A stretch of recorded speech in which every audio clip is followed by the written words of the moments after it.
마약왕 박광렬, 아는 기자 서상희 사학권 팀장과 자세히 이야기 나눠보겠습니다. 좀 취재를 해왔는데, 자 일단 이거부터요. 오늘 보니까 뭐 엄청 당당하던데요. 네, 반성하는 모습이 전혀 없었습니다. 한국에 오는 비행기 안에서도요.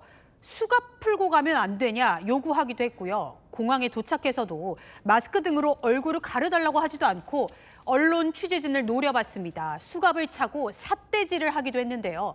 이 박광렬은 이달 초 이재명 대통령이 필리핀 대통령과의 정상회담에서 송환을 요청한 지 3주 만에 송환이 됐습니다. 이 대통령 국민을 해치는 자 지구 끝까지 추적하겠다고 했죠.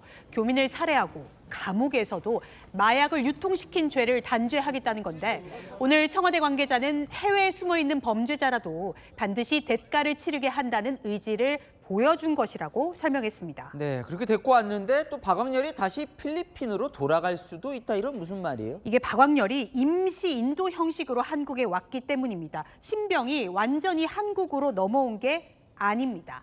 한국에서 수사와 재판을 받은 뒤 필리핀에 가서 남아있는 형기를 마치고요. 그 다음에 국내에 송환되는 건데 현지에서 60년형을 선고받았으니 만기 출소로 단순 계산을 해도 박광렬이 국내로 다시 오는 시점엔 100살도 넘습니다.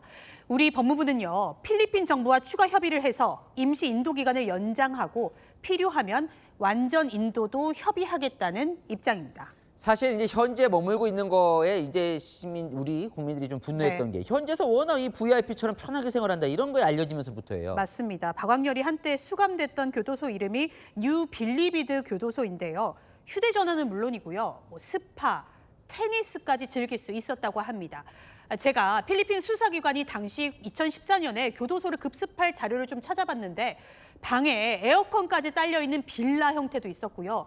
대형 텔레비전에 범죄자들이 명품 시계도 갖고 있었습니다. 이 박광렬이라는 사람 원래 뭐 하던 사람이에요? 거의 뭐 종합 선물 세트던데 이 맞습니다. 범죄 수준이요? 박광렬은요 원래 수산물 유통 사업가였습니다. 과거 기사를 보면요. 실제 참치 해체쇼 관련 인터뷰에서도 박광렬 이름이 나오기도 했습니다.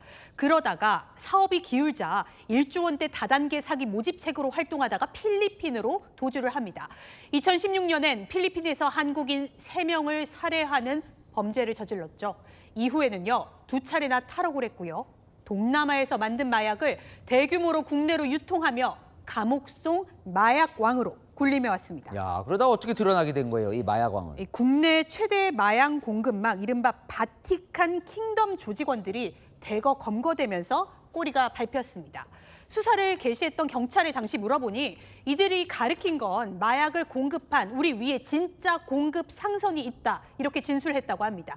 그래서 추적을 해보니까 전 세계라는 SNS 활동명으로 마약을 뿌려온 최상선에 박광렬이 있었다는 사실이 드러났습니다. 그러니까 이 전 세계라는 게 박광렬이 쓴 활동명이에요. 맞습니다. 당시 수사팀 설명을 들어보니까요.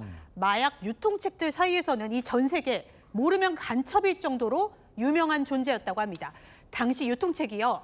마약 유통 품목 뭐뭐 할 거냐 이렇게 SNS에서 물었더니 박광렬 전 세계가요. 세상에 존재하는 마약 전부라고 답하기도 했습니다. 매달 300억 정도의 마약을 국내로 유통시킨 걸로 추정됐는데 이 모든 짓이요. 필리핀 교도소 안 휴대전화로 가능했습니다. 네, 데려왔어요, 박광렬 이제. 그러면 뭘 이제 밝혀내야 하는 겁니까? 박광렬을 상대로 지금 이 시각 첨단 수사팀이 20명 넘게 꾸려졌는데요. 국내 유통만은 물론이고요. 공범, 추가 범죄까지 전방위로 조사 중입니다. 경찰은 이르면 내일 박광렬에 대한 구속영장도 신청할 방침입니다. 잘 들었습니다. 아는 기자 서상희 팀장이었습니다.